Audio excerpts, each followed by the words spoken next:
বাবার আমার জিবরাইল আমি যাইতে পারবো না। রাসূল যখন বললেন, জিবরাইল বললেন কেন? কই আমার উম্মত আল্লাহকে গিয়ে বলো আমার উম্মতের যতক্ষণ কোনো ব্যবস্থা করা হবে না আমি ততক্ষণ যাইবো না।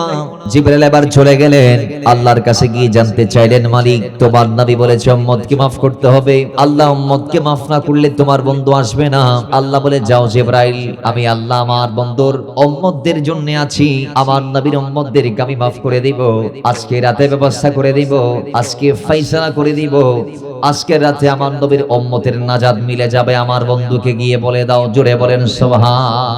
বাবারা আমার জিবরাইল আসলো আমার নবীর কদমে, ইয়া রাসূলুল্লাহ আল্লাহ বলেছি ওয়ালা সাওফা ইউতিকা রাব্বুকা ফাতারদাম, আল্লাহ আপনি নবীকে আজকে রাতে এমন ভাবে দিবি, এত বেশি আল্লাহ আজকে আপনাকে দিবে আপনি সন্তুষ্ট হয়ে যাবেন। আপনার উম্মতকে আজকে রাতে আল্লাহ maaf করে দিবে, মাফের ব্যবস্থা আল্লাহ আজকে রাতে করে দিবে। রাসূল যখন এই কথা শুনলেন, নবীজি যখন শুনতে পারলেন, আল্লাহ যখন বলে দিয়েছে ওয়ালা সাওফা ইউতিকা রাব্বুকা ফাতারদা, আল্লাহ আমি রাসূলকে খুশি করে দিবে। যেহেতু বলেছে আমি রাসূল বলে দিলাম ইদাল্লাহ আরদা ওয়াহিদুম মিন উম্মাতিন ফিন্নার, আমি রাসূল মদিনাওয়ালা রাহমাতাল লিল আলামিন ততক্ষণ পর্যন্ত খুশি হব না যতক্ষণ আমার একজন গোলামও জাহান্নামে থাকবে। তার মানে সমস্ত জাহান্নামীদেরকে জান্নাতে পাঠার পর আমি সন্তুষ্ট হব, খুশি হব। জোরে বলেন সুবহানাল্লাহ। আমি কখন খুশি হব? সমস্ত গুনাহগারকে জাহান্নাম থেকে জান্নাতে পাঠার পরে। এখন আল্লাহ বলে ডিল ডান, ফাইনাল, ঠিক আছে ইয়া রাসূলুল্লাহ আমিও রাজি। রাসূল বলে আমিও রাজি, জিবরাইল বলে আমিও রাজি। এখন আল্লাহ বলে জিবরাইল আমি জানি আমার নবীর ক্ষমতা আছে, রাসূল যদি একটা কদম উপরে ওঠায় চলে আসবে আমার কাছে, কিন্তু আমার নবীকে তো আজকে দুলহা বানিয়ে আনতে হবে। কথা বলেন ঠিক না বেঠিক? একটু জোরে বলেন ঠিক কি না? আমাদের সমাজে বিয়ে আপনারা করছেন কিনা? বিয়ে করেন নাই? বিয়ের দিন যিনি দোলহা আছে, যিনি দোলহা আছে, ওনার শাশুড় বাড়ি যদি ওনার বাড়ির অপোজিটে যে ঘরটা আছে সেই ঘরটা হলে উনি বলে আজকে আমি হেঁটে যাওয়ার ক্ষমতা রাখলেও হেঁটে যাব না, একটা কার লাগবে, ঠিক কিনা? একটা প্রাইভেট গাড়ি লাগবে, আমি 2-3 মাইল ঘুরে তারপর আমার শাশুড় বাড়িতে যাব।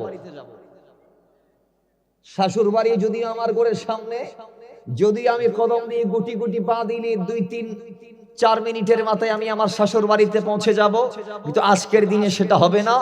গাড়ি লাগবে, আমি 2-3 মাইল ঘুরে তারপর আমার শাশুর বাড়িতে যাব। আল্লাহ বলে আমি জানি আজকে আমার নবী দুলহা, আমার বন্ধুর ক্ষমতা আছে, একটা কদম জমিন থেকে উপরে দিলে নবী আসতে পারে।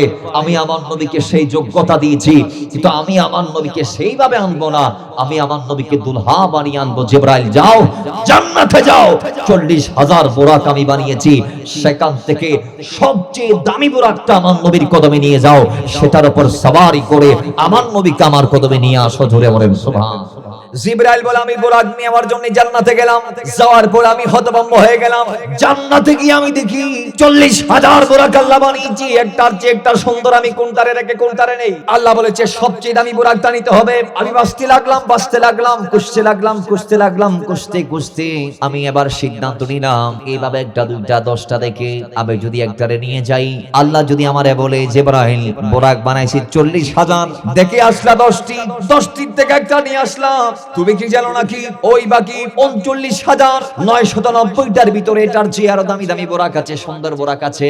আমি তোমাকে বলেছি আমার নবীকে দামি বুরাক নিয়ে আনার জন্য সবচেয়ে উৎকৃষ্ট, সবচেয়ে সুদর্শন, সবচেয়ে সুন্দর জামিল বুরাকটা নিয়ে আসার জন্য বলেছি।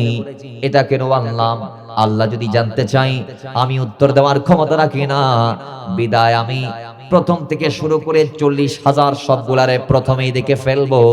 সব কোটা দেখার পরে আমি সিদ্ধান্ত নিব কাকে নেওয়া যায়। জোরে বলি সুবহানাল্লাহ। সবগুলা কাকে আমি দেখব, সিদ্ধান্ত হলো একটার পর একটা দেখতে আছে। জিবরাইল বলে আমি একটা দেখি চোখ কপালে ওঠে, আরেকটা দেখি আরো মজা লাগে, আরেকটা দেখি আরো চোখ জোড়ায়, একটার চেয়ে একটা সুন্দর আল্লাহর সৃষ্টি, একটার চেয়ে একটা সুদর্শন এই বুরাকগুলা। দেখতে দেখতে দেখতে দেখতে একেবারে শেষ দিকে গিয়ে এমন একটি বুরাক পাইলাম যে বুরাকের গায়ের মধ্যে মাংস নাই, যে বুরাকের শরীরের লোমগুলা ঝরে পড়ে গেছে, যে বুরাকের চোখে শ্লেষ্মা দেখা যায়, নাকে ময়লা পানি দেখা যায়, সেই বোরাক একেবারে রিক্ত হস্ত জীর্ণ শীর্ণ যখন হয়ে গেল, বোরাকটাকে দেখে আমি জিজ্ঞেস করলাম, বোরাক রে, জানতে চাই কেন তোমার এই অবস্থা? জান্নাতের নাজ নিয়ামত খেয়ে, জান্নাতের আলো বাতাসে বড় হয়ে কেন তোমার এই দুরবস্থা আমি জানতে চাই। বোরাক বলে, জিবরাইল, আপনার সময় নষ্ট হবে, আপনার কাজ আপনি করে দেন। জিবরাইল নাছুর বান্দা, সে বলে, না, আমি আপনাকে ছাড়ছি না, কারণ আমাকে উদ্ঘাটন করা লাগবে, বরং আপনার এই দুরবস্থার পিছনের কারণটা কি আমি জানতে চাই। বোরাক চোখের পানি ছেড়ে দিয়েছে, কাঁদতে কাঁদতে বলে, আল্লাহ যখন আমরা 40,000 বোরাকদেরকে বানালো, বানার পর একটা মেসেজ, একটা এলান দিয়ে দিল, হে বোরাকরা, আমি আল্লাহ তোমাদেরকে বানিয়েছি একটি কারণে, তোমাদের মাঝখান থেকে কোন একটি কপালওয়ালা বোরাক 27শে রজব আমার বন্ধুকে কাঁধে করে পিঠে করে আমার কাছে নিয়ে আসবে। সেই বোরাক কোন বোরাক হবে আমি আল্লাহ বলবো না। সেদিন যখন ডাক আসবে 40,000 তোমাদের ভেতর থেকেই আমি আল্লাহ একজনকে বাছাই করব। জিবরাইল সেটা শোনার পরে আমি বুঝতে পারলাম আমাদের জীবনের মর্মার্থ হচ্ছে একজন বোরাকের পিঠে করে আল্লাহ মুস্তাফাকে নিয়ে যাবে। সেই জন্য আমাদেরকে 40,000 জীবন আল্লাহ বানালো। তো আমি কি সেই বোরাক হব কিনা যে বোরাক মুস্তাফাকে পিঠে নিবে? সেই বোরাক আমি বোরাক হব কিনা? এই লিস্ট আমার লিস্ট হবে কিনা? সেই নাম আমার নামটা হবে কিনা? আমি সেই মহামূল্যবান দায়িত্ব পাবো কিনা? এই চিন্তা করতে করতে করতে করতে মুস্তাফা জানে রহমত পেলাকো সালাম নবীর প্রেমাগুণে জোরে চাই চাই হয়ে গিয়েছি। আমি জান্নাতের দানা পানি নাজ নিয়ামতের দিকে তাকাই নাই। আমাকে বানার পর থেকে আজ অব্দি আমি একটা ফরিয়াদ করেছি, রাব্বি, আমি কিচ্ছু চাই না, আমি চাই নবীর গোলামি। আমার নবীকে আমার পিঠে ওঠার সুযোগ করে দাও। জোরে বলেন সুবহানাল্লাহ। আল্লাহ নবী রাহমাতাল লিল আলামিন, আল্লাহর এই জগতে সেই মেরাজ আল্লাহ অতীতে কোন নবীর নসিবের মধ্যে দেই নাই। জোরে বলেন সুবহানাল্লাহ। এই নিয়ামত আল্লাহ কোন নবীকে দেই নাই, যেটা আমার আপনার নবীকে আল্লাহ দিয়েছে, তাও না চাইতে। সুবহানাল্লাহ, জোরে বলেন। আমার নবী কি চেয়েছিলেন আল্লাহ আমাকে দিদার দাও? কি একবারও বলেছিলেন? না, বলেন নাই। আল্লাহ দয়া করে রাসূল সাল্লাল্লাহু আলাইহি ওয়াসাল্লামকে মেরাজ দিয়েছে, আমাদের নবীকে আল্লাহ নিয়ে গিয়েছে লামাকানে, নিজে দিদার ও দর্শন দিয়ে আল্লাহ রব্বুল ইজ্জাত যা দেওয়ার সেদিন রাতে আকা করিম রাউফুর রহিমকে দিয়ে দিয়েছে। জোরে বলেন সুবহানাল্লাহ। আর একটু জোরে বলেন সুবহানাল্লাহ। সেই মেরাজ নবীজির কেমন মুজিজা!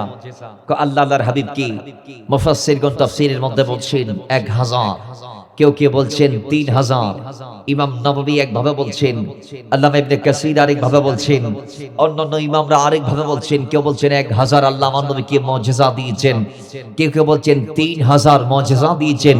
তন্মধ্যে অন্যতম শ্রেষ্ঠ মুজিজার নাম হচ্ছে মেরাজুন নবী। জোরে বলেন সুবহানাল্লাহ। অন্যতম শ্রেষ্ঠ মুজিজার নাম মেরাজুন নবী। কথা ঠিক কি না? জোরে বলুন ঠিক কি না? এই জিনিসটা বোঝার আগে মেরাজ সম্পর্কে আমরা একটু আগে জানবো। দেখেন বাবা, মেরাজ আল্লাহকে দেখা, কোন নবীর নসিব আল্লাহ দেই নাই। আমরা সবাই জানি আল্লাহর এই জমিনে যত নবী রাসূলরা এসেছে প্রত্যেকেই আল্লাহকে না দেখে ফেরেশতার মাধ্যমে এক আল্লাহর সংবাদ পেয়েছে। কথা বলেন ঠিক কি না? কিন্তু তন্মধ্যে একজন আছে যার নাম মুসা কলিমুল্লাহ।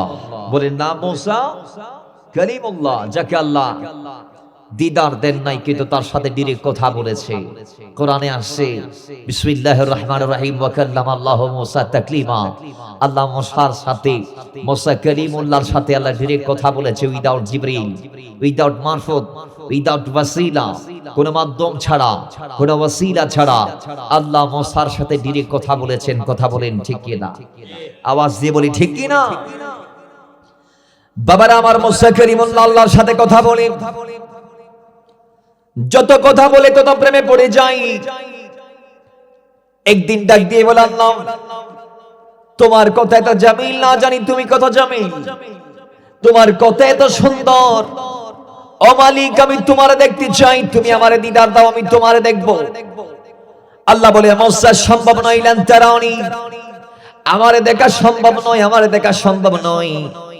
আবার মুসা কলিমুল্লাহ ফরিয়াদ করে, রব্বি আরিনি আনজুর ইলাইক, আল্লাহ আমারে দিদার দাও, আমি তোমারে দেখতে চাই।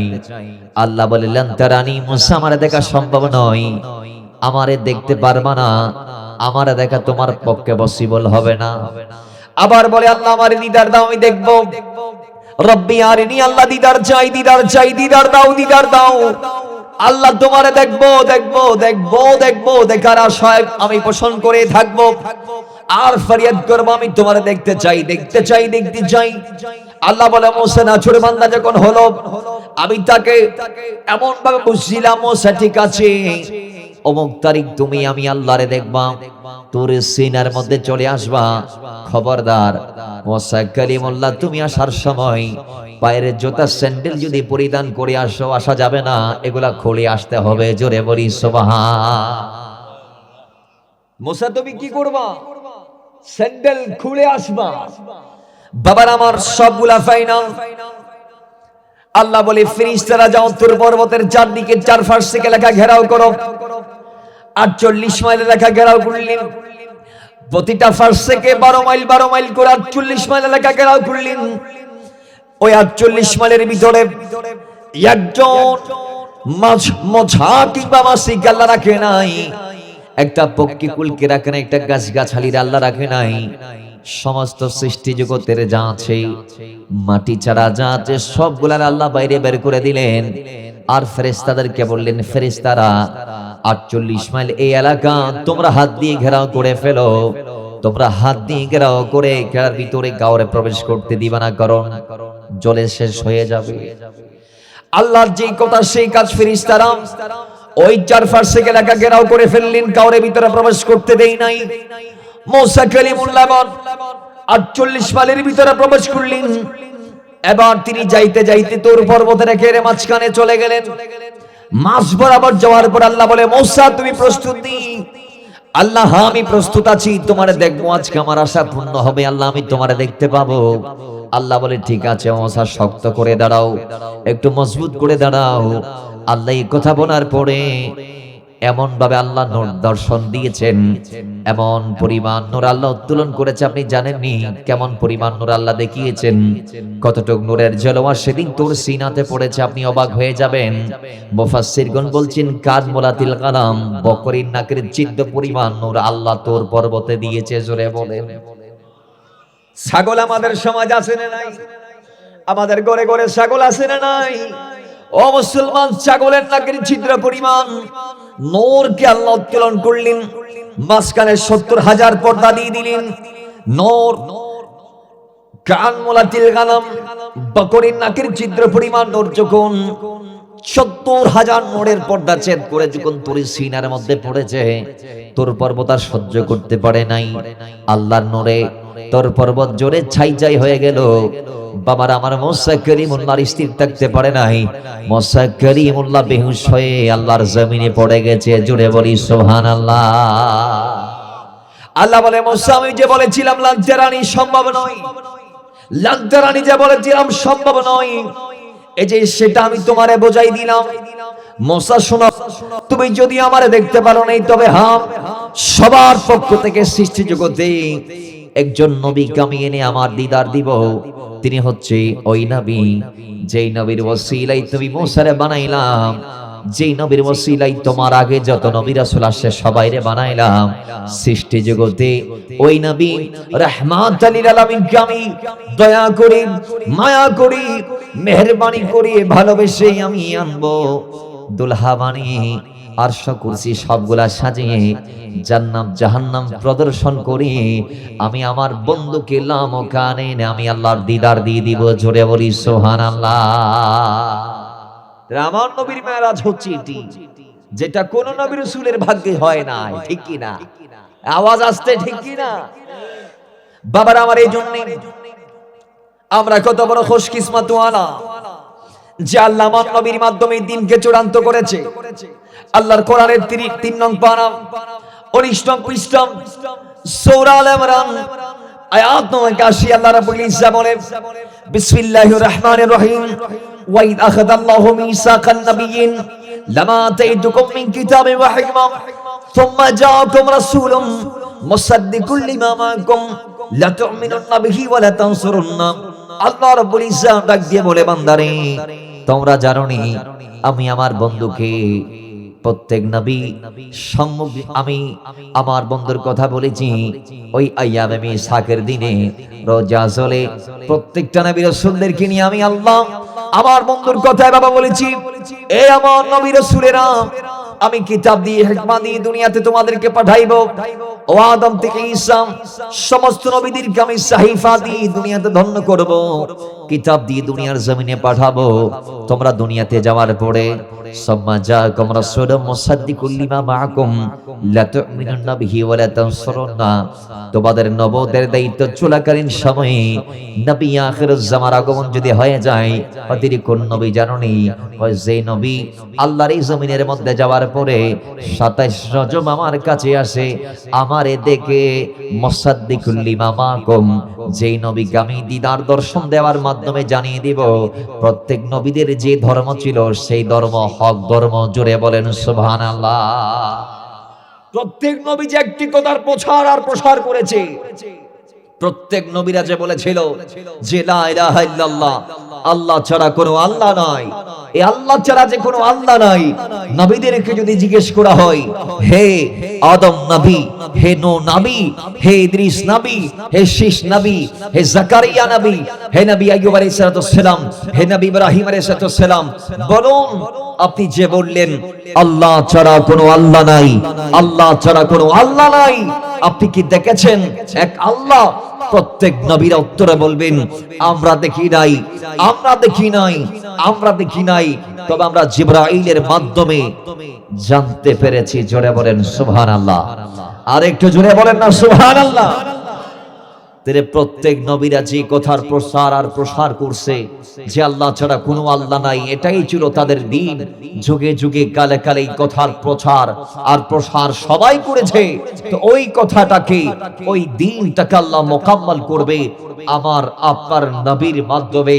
আল্লাহ আমার নবীকে দুনিয়াতে পাঠিয়ে নবুয়তের দ্বাদশ বর্ষে হিজরতের 1 বছর আগে আল্লাহ তার বন্ধুকে লামকানে নিয়ে দিদার দিয়ে ওই কথাকে স্পষ্ট করে দিবেন, ওই কথার একেবারে ভিত্তি প্রস্তরে স্থাপন করবেন, ওই কথাকে সত্যায়ন করবেন যে কথা প্রত্যেকটা নবী আর রাসূলেরা প্রচার করেছে। সেটা কি? লা ইলাহা ইল্লাল্লাহ, আল্লাহ ছাড়া কোনো আল্লাহ নাই। যে এক আল্লাহ, সেই মালিক ছাড়া যে কোনো আর অদ্বিতীয় মালিক নাই, সেটার প্রমাণ আমার নবী পেয়েছে। আল্লাহর হাবিব যখন লামকানে গেলেন, আল্লাহ বলে ফুম্মা দানা ফাতাদাল্লা ফাকানা কাবা কাউসাইনি আও আদনা। কয় আমার বন্ধু যখন আবার সম্মুখ দাঁড়ালো, এমন ভাবে আমার বন্ধু আমার কাছে চলে আসছে যে আমি আর আমার মাহবুবের মাঝে এক বিগত অথবা তার চেয়ে কম, 2 দনক অথবা তার চেয়ে কম ব্যবধান ছিল। জোরে বলেন সুবহানাল্লাহ। সেদিন আল্লাহর হাবিব আল্লাহকে দেখেছে, এটা আমাদের বিশ্বাস, এটা আমাদের ঈমান। কথা বলেন ঠিক কিনা? জোরে বলেন ঠিক কিনা? আর একটু মহব্বতে বলি ঠিক কিনা? কিন্তু আজকের সমাজে একটা দৌড় আছে যারা নবীর মেরাজকে অস্বীকার করতে চায়। বলুন আছে না নাই? জোরে আছে না নাই? বাবারা আমার, এই জন্য আল্লাহ রাব্বুল ইজ্জাত কোরআন দিয়ে আমাদেরকে জানিয়ে দিয়েছেন। সূরা ইসরা প্রথম আয়াত আল্লাহ বলেন, সুবহানাল্লাযী আসরা বিআবদিহি লাইলাম মিনাল মাসজিদিল হারামি ইলাল মাসজিদিল আকসাল্লাযী বারাকনা হাওলাহু লিনুরিয়াহু মিন আয়াতিনা ইন্নাহু হুয়াস সামিউল বাসীর। জোরে বলি আল্লাহু আকবার। আরে জোরে বলি আল্লাহু আকবার। আল্লাহ বলে, বরকতময় আল্লাহ, সুবহান সেই মহান সত্তা, যে মহান সত্তার কাছে অসম্ভব বলতে কোনো শব্দ আল্লাহ রাখে নাই। সুবহানাল্লাহ, জোরে বলেন। সে মহান সত্তা আল্লাযী, যিনি আসরা ভ্রমণ করাই বিআবদিহি, তার আব্দকে। আল্লাহ কেন আব্দ বললেন নবীর ক্ষেত্রে? আল্লাহ কেন আদ বললেন, কেন সুবহান বললেন, কেন আল্লাযী বললেন, কেন আসরা বললেন? মুফাসসিরিন কেরামগণ প্রত্যেকটা শব্দের জবাব দিয়েছে। জোরে বলি। আমাদের সমাজে কিছু নাস্তিক আছে, অবিশ্বাসী, বিশ্বাস করে না। এরা বলে জান্নাতও মানি না, জাহান্নামও মানি না, সব মানি না, গুনাহ মানি না, পরকাল মানি না, মৃত্যু মানি না, কিছুই তারা মানে না, আল্লাহরও মানে না। আছে না নাই? জোরে বলেন, আছে না নাই? ও মুসলমান, মাথায় রাখবেন, ওই জালেমরা আল্লাহ নবীর জামানার মধ্যে ছিল, বর্তমানেও আছে, কিয়ামত রাখতো থাকবে। তারা বলবে কাফেরদের মতো আমরা মানি না। এটা সবচেয়ে কম দূরত্ব হলেও 1 মাস টোটাল 2 মাস লাগবে। আল্লাহর নবী রাহমাতুল লিল আলামিন যখন মেরাজ শেষ করে উম্মাহানির গোড়ের মধ্যে সে চাচা বোন আবু তালেবের কন্যা উম্মাহানিকে যখন বললেন আমি মেরাজে গেলাম, রাতের অল্প সময়ে সব জায়গা ঘুরে আসলাম, দেখে আসলাম, আল্লাহরে দেখলাম। উম্মাহানি বলে ইয়া রাসূলুল্লাহ, এগুলা কাফেরদেরকে বলবেন না, তারা মানতে চাইবে না। ও নবী, বাতিলদেরকে, কাফেরদেরকে এগুলা বলিয়েন না, এগুলা তারা বিশ্বাস করবে না, এরা কাঙ্গালেরা বিশ্বাস করবে না, মানতে চাইবে না। এদের কোন কথা আপনার বিশ্বাসযোগ্য মনে হয় না। ইয়া রাসূলুল্লাহ, এইজন্য আপনি তাদেরকে এগুলা বলিয়েন না। আল্লাহ নবী মানে নাই। তাদের কাছে গেলেন, বলে দিলেন আমি মেরাজ করলাম, এই ঘটনা আমার সাথে ঘটেছে। জালেমরা বলে আমি মানি না, আবু জাহাল বলে আমি মানি না, আরেকজন রে বললে সে বলে আমি মানি না। প্রমাণ চাই, প্রমাণ দেন। নাউজুবিল্লাহ, জোরে বলেন। আমার নবীর প্রমাণ আছে না নাই? জোরে বলেন, আছে না নাই? আরো জোরে, আছে না নাই? একজন ডাক দিয়ে বলে ইয়া রাসূলুল্লাহ, ও নবী, যাইতে লাগবে 1 মাস, আসতে লাগবে 1 মাস, আর আপনি গেলেন লাইলান, রাতের অল্প সময়। কেমনে সম্ভব? রাতের অল্প সময় কেমনে যাওয়া আসা করলেন? সম্ভব কেমনে হয়েছে? আমরা জানতে চাই কেমনে সম্ভব হলো। আমরা জানতে চাই। আল্লাহর নবী বলে সম্ভব হয়েছে এভাবে যে আল্লাহ রাব্বুল ইজ্জত আমাকে ক্ষমতা দিয়েছেন, কারণ আমার রব হচ্ছে ওই রব যার শান হচ্ছে সুবহান। সুবহান ওই সত্তাকে বলে, সুবহান ওই মালিককে বলে, যার ডিকশনারির মধ্যে, যার ধনভাণ্ডারের মধ্যে অসম্ভব বলতে কোনো শব্দই তিনি রাখে নাই। জোরে বলেন। যার দরবারে অসম্ভব বলতে একটা শব্দও নাই, তার নাম হচ্ছে সুবহান। এই জন্য মেরাজের হিস্সা আল্লাহ বর্ণনা করতে গিয়ে, মেরাজের কিসসা আল্লাহ বর্ণনা করতে গিয়ে, মেরাজের কথা আল্লাহ বলতে গিয়ে আল্লাহ প্রারম্ভে বললেন সুবহান, আমি হচ্ছি সেই সত্তা যিনি সব পারি। জোরে বলেন সুবহানাল্লাহ। আল্লাহ পারে কি পারে না? জোরে বলেন, পারে কি পারে না? মহব্বতে বলি, পারে কি পারে না? আল্লাহ পারে। আমার নবী প্রমাণও দিয়েছেন। একজন জানতে চাইতেন, বলুন বাইতুল মুকাদ্দাসের দরজা কয়টা, জানলা কয়টা, এটা কয় ফিট বার কয় ফিট, এটা কোন দিকে কোন দিকে, এটা কিসের পাশে অবস্থিত? আল্লাহর হাবিব সব বলে দিলেন। আরেকজন এসে বলে ইয়া রাসূলুল্লাহ, সেখানে যাওয়ার পথে আপনি কি আমার বংশের উটগুলা দেখছেননি? নয় বলে দেখেছি। হ্যাঁ, সেখান থেকে একটা উট হারাই গেছে। অমুকদের উটগুলা কি দেখছিলেননি? ওইগুলা দেখছি। সেখানে লাল একটা উটের পা ভেঙে গেছে, এবং আমি রাসূল সেই উটের পাশ দিয়ে আসার সময় সেখানে কিছু পানি পেয়েছি, তাদের পানিগুলো আমি রাসূল পান করে শেষ করে দিয়েছি। জোরে বলেন সুবহানাল্লাহ। আমার নবী বলতে বলতে বলতে বলতে বললেন সর্বশেষ আমার বন্ধু সিদ্দিক আকবরের কিছু উট আমি সর্বশেষ দেখেছি। আজকের দিনেই একটু পরে তার উটগুলা সানিয়াতে পৌঁছাবে। এইভাবে লোকেশন সহ আল্লাহর নবী বলে দিলেন অমুক জায়গায় রাখাল সিদ্দিক আকবরের উটগুলা নিয়ে একটু পরে পৌঁছাবে। আমার কথা যদি বিশ্বাস না হয় তোমরা যাও, গিয়ে দেখো, খবর নাও। জোরে বলেন সুবহানাল্লাহ। দেখা গিয়েছে সেই জায়গার মধ্যে গিয়ে সিদ্দিক আকবরের রাখালকে, ওটকে, সবগুলাকে পাওয়া গিয়েছে। তাহলে বোঝা গিয়েছে আল্লাহর নবী এমনে এমনে কোনো কথা তিনি বলেন নাই। আল্লাহ তাকে মেরাজ দিয়েছে, সেটা সত্য। তিনি লোকদেরকে সেই সত্য মেরাজের প্রমাণও দিয়েছে। ইভেন কি আজকে নাস্তিক কয়জন প্রশ্ন করে সেদিন মোস্তাফা জানে রহমত পেলাকো সালাম যখন বলেছে গত রাতে আমি আল্লাহকে দেখেছি, প্রথম আসমানে গিয়েছি, বাইতুল মাকদাসে গিয়েছি, এই দৃশ্য আমি দেখে এসেছি। রাসূল যখন বললেন বাতিলরা চারদিকে ঘেরাও করলেন, কাফের কাফেররা চারদিক থেকে প্রশ্ন একের পর এক আরোপিত করতে লাগলেন, একের পর এক সওয়াল, একের পর এক জবাব রাসূল দিয়েছিলেন। সেদিন প্রত্যেকেই তার নিজেদের জবাব তারাই পেয়েছে রাসূলের জবান থেকে, যে যা জানতে চেয়েছে রাসূল তাকে তা জানিয়ে দিয়েছে। আমার নবীর জানিয়ে দেওয়ার ক্ষমতা আছে না নাই? জোরে বলি আছে না নাই? কেমনে রাসূল জানবে না? আমার নবী বলে সেই রাতে আল্লাহ আমাকে যখন আরশে আজিমে নিয়ে গেল, আরশ থেকে আমার রাসূলকে এক ফোঁটা পানি পান করানো হলো। ওই এক ফোঁটা পানি আল্লাহ আমাকে খাইয়ে আমি রাসূলের সিনায় আধারে যা যা ছিল না, আমি রাসূলকে আল্লাহ সবটুক দিয়ে দিয়েছে। ইয়া রাসূলুল্লাহ, আল্লাহ আপনাকে আরশ আজিম থেকে এক ফোঁটা পানি পান করিয়ে কি কি ইলম শিখিয়েছে। কোরআন বলে ওয়া আল্লামাকা মা লাম তাকুন তা'লাম ওয়া কানা ফাদলুল্লাহি আলাইকা আযীমা। আমার নবীর সিনার মধ্যে যা যা ছিল না রাসূলকে আল্লাহ সেদিন রাতে তা দিয়ে দিয়েছে। কেমন দিয়েছে? কেমন দিয়েছে? কেমন দিয়েছে? ইয়া রাসূলুল্লাহ, আপনার জবান থেকে শুনতে চাই। আল্লাহর হাবিব বলে উতিতু ইলমাল আউয়ালিন ওয়াল আখিরিন, সৃষ্টির শুরু থেকে শেষ তক যত কিছু হয়েছে, যত কিছু হচ্ছে, যত কিছু হবে, সমস্ত ইলম আল্লাহ রাসূলের সিনার মধ্যে দিয়ে দিয়েছে। জোরে বলি সুবহান। আমার নবী সব জানে কি জানে না? জোরে বলি জানে কি জানে না? কিন্তু আমাদের দেশে একটা দল আছে যারা আমার নবীকে জানে না বলে, ঠিক নেই? কুমিল্লাতে কি তারা আছে? বড়রাতে কি তারা আছে? রামপুরে তাদের সংখ্যা কি আছে নাকি? আমরা দোয়া করি হাদাহুল্লাহ, আল্লাহ হেদায়েত দান করুক, আমিন পড়েন। জোরে বলি আমিন। তো মহব্বতে দরুদ পড়ি, আল্লাহুম্মা সাল্লি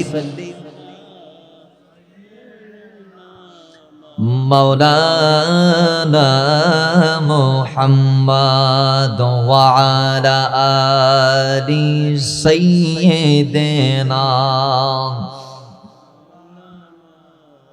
আরে ডেকে নিবে যে দিন আমারে তোমার প্রিয় করে নিও, হায়াতের দম ফোরারে কাতে মা ইমান মোরে দিও। ও আল্লাহ,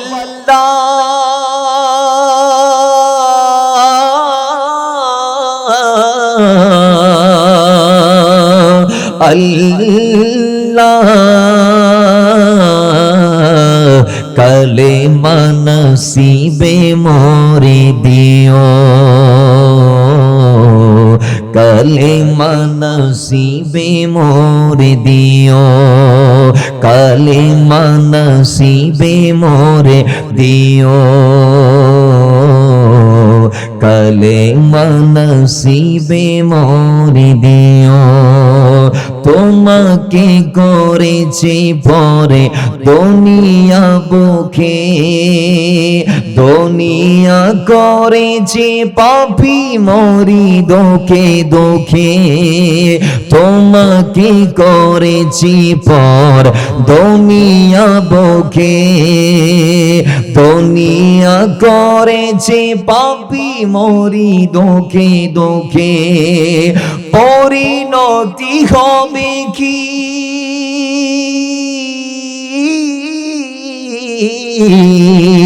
চলে গেলে দম, মালাকুলি মত আমার আসিবে যখন, আরে তখন তোমার রহমের হাত বাড়িও, কালিমা নসিবে মোরে দিও। আল্লাহুম্মা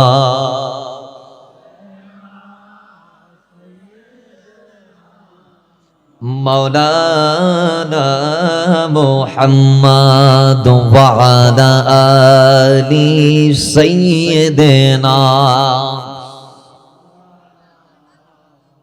এই জন্য বাবার আমার রব্বুল ইজ্জত ডাক দিয়ে বলে, হাবিব আমার ইয়া রাসূলুল্লাহ, আয়াতের শুরুতে আমি বলে দিলাম সুবহান আল্লাযী আমি ওই সত্তা যে সত্য সম্ভব থেকে মুক্ত। আমার ডিকশনারির মধ্যে সম্ভব বলতে কোনো শব্দ নাই। এরপর আল্লাহ বলে বেআবদিহি, ওই মালিক কাকে ভ্রমণ করিয়েছে, কাকে মেরাজ দিয়েছে, কাকে আশ্রা দিয়েছে তোমরা জানো নি? যিনি তার বান্দা। জোরে বলেন সুবহানাল্লাহ। এই গানে আল্লাহ আব্দু বলার পিছনে কারণ আছে। মুফাসসিরগণ বলে কারণ কি? কারণ হচ্ছে আমার নবীর কিছু মত সশরীরে মেরাজকে মানতে চাইবে না। আমাদের সমাজ অনেক আছে আমরা মেরাজ মানি কিন্তু সশরীরে মানি না, আমরা স্বপ্ন যুগের মেরাজ মানি। মাথায় রাখবেন আল্লাহ নবী সাল্লাল্লাহু আলাইহি ওয়াসাল্লাম বলেছেন যে মেরাজের হাদিস বর্ণনা করতে গিয়ে 31 জন সাহাবীর সনদ আমরা পাই, যাদের নাম সহ আল্লামা ইমাম সৈয়দী খাসায়েসে কুবরার মধ্যে প্রথম খণ্ডের 252 নং পৃষ্ঠার মধ্যে এই 31 জন সাহাবীর নাম সহ উল্লেখ করেছেন। জোরে বলেন সুবহানাল্লাহ। কয়জন সাহাবী? 31। জোরে বলি কয়জন? 31 জন সাহাবী মেরাজের হাদিস ওয়াকিয়াগুলো বর্ণনা করেছে। দেখেন সেখানে সর্বসম্মতভাবে সর্বোপরি সবার সিদ্ধান্ত হচ্ছে আল্লাহ নবীর জীবনে মেরাজ হয়েছে 34 বার। সুবহানাল্লাহ। জোরে বলেন, আর জোরে বলেন। হাদিসে পাকে এটাও এসেছে যে মা ফাকাতু জাসাদা রাসূলুল্লাহ সাল্লাল্লাহু তাআলা আলাইহি ওয়াসাল্লাম ফি লাইলাতুল মিরাজ। আম্মা জান আয়েশা সিদ্দিকা বলছে মেরাজ রাতে রাসূল আমার সাথে ছিল, আমার হুজরার মধ্যে ছিল, আমার সঙ্গে ছিল। এই হাদিসটাকে কেন্দ্র করে যারা সশরীরে মেরাজকে মানে না, যারা বলে মেরাজ হয়েছে রূহানি ভাবে জিসমানি ভাবে নয়, এই কথা যারা বলে, এই দলিল যারা দেয়, তাদের দলিল হচ্ছে বুখারীর সেই হাদিস, যে হাদিসে আছে যে আম্মা জান আয়েশা সিদ্দিকা রাদিয়াল্লাহু তাআলা আনহা বলছেন যে আল্লাহর হাবিব মেরাজের রাতে আমার সাথে ছিল। তাহলে আমরা সবাই জানি এই হাদিস সহিহ হাদিস, বুখারীর হাদিস। এখানে ডাউট ফিল করার বলার সুযোগ উম্মতের কারো কাছে নাই, ঠিক কি না? দেখুন আপনি কি বলবেন? জবাব তো আছে। আম্মা জান আয়েশাকে রাসূল সাল্লাল্লাহু আলাইহি ওয়াসাল্লাম বিয়ে করেছেন কখন? নবীজির সাথে আম্মা জান আয়েশা ঘর করা শুরু করলেন কখন? একসাথে আল্লাহর নবীর সাথে কখন থেকে তিনি থাকা আরম্ভ করলেন? আপনি এই ওয়াকিয়াগুলো যদি একটু করে রিসার্চ করেন তাহলে আপনি দেখবেন হিজরতের পরে আম্মা জান আয়েশা রাসূলের ঘরে এসেছে। কথা বলেন ঠিক নেবে? ঠিক আর রাসূলের ঠিক কি না? তাহলে আমরা যে কোরআন দিয়ে যে মেরাজ আল্লাহ আমাদেরকে জানিয়েছে, সুবহানাল্লাযী আসরা বিআবদিহি লাইলাম মিনাল মাসজিদিল হারামি ইলাল মাসজিদিল আকসাল্লাযী বারাকনা হাওলাহু লিনুরিয়াহু মিন আয়াতিনা ইন্নাহু হুয়াস সামিউল বাসীর। আল্লাহ যে মেরাজের কথা বলেছে মসজিদুল হারাম থেকে আকসা, এবং হাদিসে মুতাওয়াতির আসে, ইমাম বুখারীও বলেছেন হাদিস কানা, প্রথম আসমান, দ্বিতীয় আসমান, তৃতীয় আসমান, চতুর্থ আসমান, পঞ্চম, ষষ্ঠ, সপ্তম, এবং কিছু মশহুর এবং আহাদ হাদিসের মাধ্যমে সিদরাতুল মুনতাহা পেরিয়ে আল্লাহ কাবা সাইড পর্যন্ত নবীকে নিয়ে গিয়েছে, সেটার প্রমাণ আমরা পাই। কথা বলেন ঠিক কি না? জোরে জোরে ঠিক কি না? তাহলে সেই মেরাজটা কখনকার মেরাজ?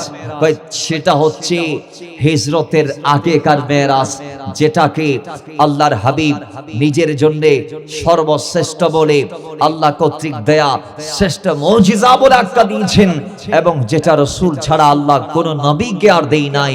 যেই মেরাজটা আল্লাহ শুধু আমাদের নবীকে দিয়েছেন, সেই মেরাজ হচ্ছে জাগ্রত অবস্থায় মেরাজ। সেই জন্য আল্লাহ বললেন বেআবদিহি, আব্দ আল্লাহ কেন বললেন? কারণ একটাই, সেদিন আল্লাহর হাবিব বান্দাদের পক্ষ থেকে আল্লাহর নিকট গিয়েছে বিদায় আল্লাহ বলে দিয়েছে আব্দ। আল্লাহর হাবিবকে আল্লাহ কেন বলেছেন? সেটার 4টি কারণ ন্যূনতম আমি বলতে পারি। তার মধ্যে অসংখ্য কারণের একটি কারণ হচ্ছে আব বলা হয়েছে সেদিন এই কারণে, আল্লাহ যদি বিনবিহি বা বিরাসূলিহি বিআবদিহির জায়গায় যদি আল্লাহ বলতেন বিনবিহি বা বিরাসূলিহি, তাহলে তারা বলার সুযোগ থাকতো আল্লাহর নবী জিসমানি ভাবে যাই নাই, আল্লাহর নবী শরীর ছাড়া দেহ ছাড়া রূহানি ভাবে গিয়েছেন, সেটা বলার সুযোগ থাকতো। এই জন্য আল্লাহ এই কথাগুলা বলে নাই। আল্লাহ বলেছে বেআবদিহি। আরে আব্দ কাকে বলে? আব্দ তাকে বলে যার ভিতর দেহ আছে, রূহ আছে। জুড়ে বলেন সুবহানাল্লাহ। তাহলে আল্লাহর হাবিব সশরীরে গিয়েছেন, আমাদের বিশ্বাস হয় কি হয় না? জোরে বলি হয় কি হয় না? আমাদের বিশ্বাস আছে না নাই? জোরে বলি আছে না নাই? আল্লাহ এই বিশ্বাস নিয়ে কবরে যাওয়ার তৌফিক দান করুন। আর জোরে বলি আমিন। সেদিন আল্লাহর হাবিব গেলেন, কেন গেলেন জানার দরকার আছে না নাই? আল্লাহ নিয়ে গেলেন, কেন নিয়ে গেলেন জানার দরকার আছে না নাই? আছে। দেখেন আমি একটা একটা কারণগুলা বলি। নবী কেন গেলেন, আল্লাহ কেন নিয়ে গেলেন? আল্লাহর হাবিব দুনিয়াতে আছেন, আল্লাহর হাবিবের এই হায়াতে জিন্দেগিতে নবুয়তের দ্বাদশ বর্ষে দুজন ব্যক্তি নবীজি হারিয়েছিলেন, তার মধ্যে একজন স্ত্রী আর একজন চাচা। ইন্না লিল্লাহ বলেন। তাহলে দুজন আপনকে রাসূল যখন হারিয়ে ফেললেন কিছু সময়ের ব্যবধানে, আমার নবীর অন্তরে ব্যথা, ঠিক কি না? জোরে বলেন ঠিক কি না? ভাইজান আপনি যদি এক মাসের মাথায় দুজন আপনকে হারান, ওই মা বা বাবা, অথবা মা বাবার ইন্তেকালের পর চাচা চাচির দায়িত্বে ছিলেন, দুজন চলে গেল, অথবা চাচা এবং স্ত্রী আপনার ভার যা আছে সবগুলা নিয়ে নিয়েছে, ওই দুজনকে আপনি একটা মাসের মাথায় হারিয়ে ফেলেছেন, তাহলে আপনার মনটা একটু ভারী হবে কিনা? অবশ্যই হবে। রাসূল সাল্লাল্লাহু আলাইহি ওয়াসাল্লাম কিছু সময়ের ব্যবধানে দুজনকে হারিয়ে ফেললেন। একদিকে চাচা আবু তালেব, আরেকদিকে স্ত্রী আমাদের আম্মা জান, নবীজির স্ত্রী আম্মা জান খাদিজা। সুবহানাল্লাহ জুড়ে বলবেন না? নবীজি দুজন আপনকে হারিয়ে আবু তালেবের কন্যার ঘরে, যার নাম ছিল উম্মে হানি। বুখারীতে অবশ্যই হাতিমে কাবার কথা আছে, জমজমের পাড়ের কথা আছে, হানির কথা নাই। হানির ঘরের কথা নাই, কিন্তু অন্যান্য কিতাবগুলাতে ইমাম তিরমিজি সহ অসংখ্য কিতাবে উম্মে হানির কথা আসছে। সবগুলা সহিহ সনদ, সবগুলা সনদ ঠিক আছে। এখন আপনি বলবেন তাহলে মূল রহস্য কি? মূল রহস্য এইভাবে, মেরাজের যাত্রা শুরু হয়েছে উম্মে হানির ঘর থেকে। আনুষ্ঠানিকভাবে হানির ঘর থেকে আল্লাহ আমার নবীকে হাতিমে কাবায় নিয়ে গিয়েছে জিবরাইলের মাধ্যমে। সুবহানাল্লাহ কি বলা যাবে না? আর একটু জোরে বলেন না সুবহানাল্লাহ। তাহলে এবার আসেন, হানির ঘরে রাসূল শুয়ে আছে, অন্তরে ব্যথা। একদিকে চাচা নাই, অন্যদিকে স্ত্রীও নাই। বাবারা আমার, আল্লাহ আমার নবীর কদমে জিবরাইলকে পাঠাইলেন। জিবরাইল যাও আমার নবীর কদমে, আমার নবীকে মেরাজের দাওয়াত দাও। আমার নবীকে বলো আমি আল্লাহ দাওয়াত দিয়েছি, মেরাজে আসতে বলো। জিবরাইল আমিন আমার নবীর কদমে আসলেন। আসার পরে দেখতে পাইলেন আমার নবী ঘুমের মধ্যে আছে। জিবরাইল আমিন এখন কি করবে কি করবে কি করবে? আল্লাহর দরবারে ফরিয়াদ করলেন, জিবরাইল আল্লাহ তোমার নবী ঘুমের মধ্যে আছে, এই নবীর ঘুম আমি কেমনে ভাঙাবো? নবীজির ঘুম ভাঙলে বেয়াদবি হবে। আল্লাহ এই নবীর ঘুমকে রক্ষা করার জন্য আগামী 1 বছর পরে গারে সুরের গুহার মধ্যে সেদিন সিদ্দিক আকবর সাপের কামড়কে জীবন কোরবান করে দিবে। জোরে বলি সুবহান। আল্লাহ এই নবীর ঘুমকে আমি কেমনে ভাঙি? আল্লাহ তুমি বলো। আল্লাহ বলে, জিবরাইল আমি তোরে যখন বানাইছিলাম আমার সওয়াল করেছিলি, আল্লাহ জিবরাইলের গোটা বডি দিলে এক রকম, জিহ্বাটা দিলা ভিন্ন রকম, কেন দিলা আমি জানতে চাই। আমার জিহ্বাটা কেন ঠান্ডা ঠান্ডা করে তুমি বানাইলা আমি জানতে চাই।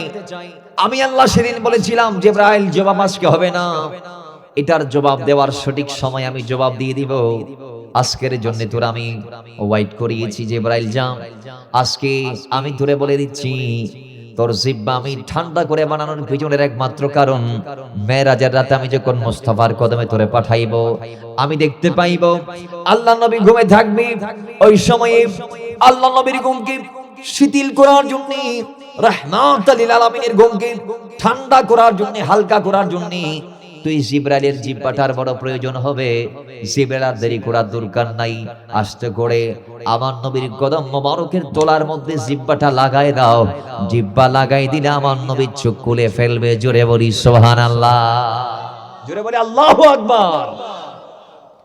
জিবরাইল দেরি না করে ঠান্ডা লাগা ওই জিহ্বা লাগাই দিলেন। জিহ্বা লাগাই দিতে দেরি, আল্লাহ নবীর গোলাম জিবরাইলের জিহ্বা যখন নবীর কদম মোবারকের তোলাতে আল্লাহ নবী শিথিলতা অনুভব করলেন। আল্লাহ নবীর ঘুম শিথিল হলো। নবীজি আবার চোখ জোগাড় করলে জিবরাইল সাথে সাথে সালাম দিয়ে দেয়। আল্লাহ নবী সালামের জবাব দিয়ে দেয়। এরপরে জিবরাইল আমিন ডাক দিয়ে বলে, ইয়া রাসূলুল্লাহ, ও মদিনাওয়ালা রাহমাতাল লিল আলামিন, আমি এমনি এমনি আসি নাই, আমার মালিক আল্লাহ আমাকে পাঠিয়েছে। জিবরাইল কেন পাঠিয়েছে? ইয়া রাসূলুল্লাহ, আপনার অন্তরে ব্যথা আল্লাহ দূর করতে চাই। আল্লাহ আপনাকে মেরাজের দাওয়াত দিয়েছে। সুবহানাল্লাহ, জোরে বলেন সুবহানাল্লাহ। আর একটু জোরে বলেন না সুবহানাল্লাহ। ইয়া রাসূলুল্লাহ, আল্লাহ মেরাজের দাওয়াত দিয়েছে, এই জন্য আমি এসেছি। ও আল্লাহর নবী, আল্লাহ আমাকে পাঠিয়েছে আপনাকে নিয়ে যাওয়ার জন্য। জিবরাইল কোথায় যাব? ইয়া রাসূলুল্লাহ, এখান থেকে কাবাই, কাবা থেকে আকসাই, আকসা থেকে প্রথম দ্বিতীয়, দ্বিতীয় চতুর্থ পঞ্চম ষষ্ঠ, সপ্তম আসমান পেরিয়ে নূরের সাগর পাড়ি আল্লাহ আপনাকে লামকানে নিয়ে যাবে, দিদার ইলাহি দান করবে, দর্শন দান করবে। আল্লাহ আপনাকে দিদার দিবে, মোলাকাত দিবে, ধন্য করে দিবে। ইয়া রাসূলুল্লাহ, সেই জন্য এসেছি। জিবরাইল, আমি রাসূল তো যাইতে পারবো না, আমার গুনাহগার উম্মতরা জমিনের মধ্যে থাকবে, আর আমি আল্লাহ দেখতে যাব, এটা হতে পারে না। আগে আল্লাহকে গিয়ে বলো, আমি রাসূলকে যদি আল্লাহ নিয়ে যাইতে যাই, আগে আমার উম্মতের মুক্তির ব্যবস্থাটা করে দিতে হবে। জোরে বলি সুবহানাল্লাহ। আগে আমার উম্মত, পরে মেরাজ। সুবহানাল্লাহ, জোরে বলেন। আমাদের সমাজে এমপি মন্ত্রী আছে না নাই? প্রধানমন্ত্রী যখন ডাক দিয়ে নিউজ পরিষদের চেয়ারম্যানকে বলে, এমপি কে বলে, আসো আমি তোমার সাথে গণভবনে, বঙ্গভবনে দেখা করব, এই নেতা কি আর কর্মীর কথা ভাবেনি? ভাবে না, এক লাফে একেবারে প্রধানমন্ত্রীর বাড়িতে। ঠিক কি না? জোরে বলে না ভাই, ঠিক কি না? কিন্তু আমার নবী দুনিয়ার সাধারণ কোন নেতার মতো নেতা নয়। আমার নবী দুনিয়ার কোন নবীদের মতো নবী নয়। আমার নবী দুনিয়ার ওই রাসূলদের মতো রাসূল নয়। আমার নবী হচ্ছে সর্বশ্রেষ্ঠ নবী আর রাসূল। কথা বলেন ঠিক কি না? আওয়াজ দিয়ে বলেন ঠিক কি না? কিন্তু আজকে আমাদের সমাজে কিছু ব্যক্তি মাথায় টুপি দিয়ে রাসূল সাল্লাল্লাহু, যার মর্যাদা আকাশ সব্বি, যার শান আরশ আজিমের উপরে চলে, যাকে আল্লাহ শ্রেষ্ঠ রাসূল বানিয়ে, সর্বশ্রেষ্ঠ রাসূল বানিয়ে পাঠিয়েছে, সেই সর্বশ্রেষ্ঠ রাসূলের শানে কথা বলতে আজকে আমার দেশের কিছু টুপিওয়ালার মুখের জবানকে আমরা সংযতভাবে পাই না। মন দিয়ে যা আসে, মুখ দিয়ে যা আসে, ইচ্ছা মতো আমার নবীর শানে শব্দ চয়ন করে আসে না নাই? জোরে বলুন, আসে না নাই? আমার নবীকে সাংবাদিক ওটাকে মাঝে মধ্যে, ঠিক কি না? কেমন কি বক্তা, আসি বক্তা। হায়রে, সাংবাদিকদেরকে বলছেন, কয় আমার মুখ দিয়ে তো সেই কথাটা আসছে না। কেমন করে বলতে পারলো? কেমনে বলতে পারে একজন মুসলমান এই কথা যে নবী মানি সাংবাদিক? সেই অর্থে নাউজুবিল্লাহি মিন যালিক, তিনি বলতে বলতে লাস্ট পর্যায়ে এই কথা বলে দিয়েছে, আপনারা এই যুগের যারা সাংবাদিক আছেন, আপনাদের মর্যাদা নাকি একটু বেশি। কেন? আপনারা একটু কষ্ট করে করে মানুষের দ্বারে দ্বারে গিয়ে বস্তুনিষ্ঠ যে সংবাদগুলো আছে এগুলো আপনারা প্রচার করছেন। নাউজুবিল্লাহ কি বলা যাবে না? আর একটু জোরে বলা যাবে না নাউজুবিল্লাহ? তো সাংবাদিকের দাম বাড়াইতে বাড়াইতে নবীর উপরে নিয়ে গেছে। ইনি কি আর মুসলমান ধর্মে আছে? ইসলামে কি উনি আর আছে? ইনারা যারা মুসলমান বলবে, এরা তো ধর্মের মধ্যে থাকবে না। মাথায় রাখো বান্দা, লাল মিয়া, খালা মিয়া, ধলা মিয়া, সোনা মিয়া, ইসলাম সহজ ধর্ম। ইসলামে আসা সহজ। লা ইলাহা ইল্লাল্লাহ বললে কদম দেয়া যায়, মুহাম্মদুর রাসূলুল্লাহ বলে একেবারে পূর্ণাঙ্গ হয়ে যায়। কিন্তু ইসলাম থেকে বের হওয়ার জন্য একটা সেকেন্ড লাগে। আল্লাহ রাসূলের শানে মানে যদি খেলাফ কোনো শব্দ ইমানদারের জবান দিয়ে বের হয়, সেই ইমানদার আর ইমানদার থাকে না, তার ঈমান চলে যায়। ঠিক কি না? জোরে বলেন, আরো জোরে ঠিক কি না? এজন্য আল্লাহ রাসূলের শানে শব্দ চয়ন করতে, কে মুসাফির বনে যায় প্রতিদিন গুনাহের জাল, স্বপ্নেরা দল বেঁধে রাতে করে ভিড়, আসবে কি কাঙ্ক্ষিত সোনালি সকাল, হয়ে গেলে পেরেশান ও আমার রহমান, হয়ে গেলে পেরেশান ও আমার রহমান, জিকিরেতে হতে দিও একাকার আল্লাহ, আমাকে কাছে টানো বারে বারে, তোমাকে ডাকি যদি একবার আল্লাহ, আমাকে কাছে টানো বারে বার। আল্লাহুম্মা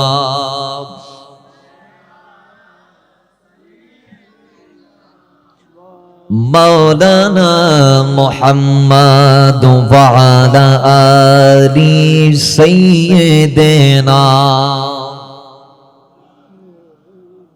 তাহলে আল্লাহর নবী বলে জিবরাইল আমি যাইতে পারবো? জোরে বলি যাইতে পারবো। কেন? আমার উম্মত। জোরে বলি সুবহানাল্লাহ।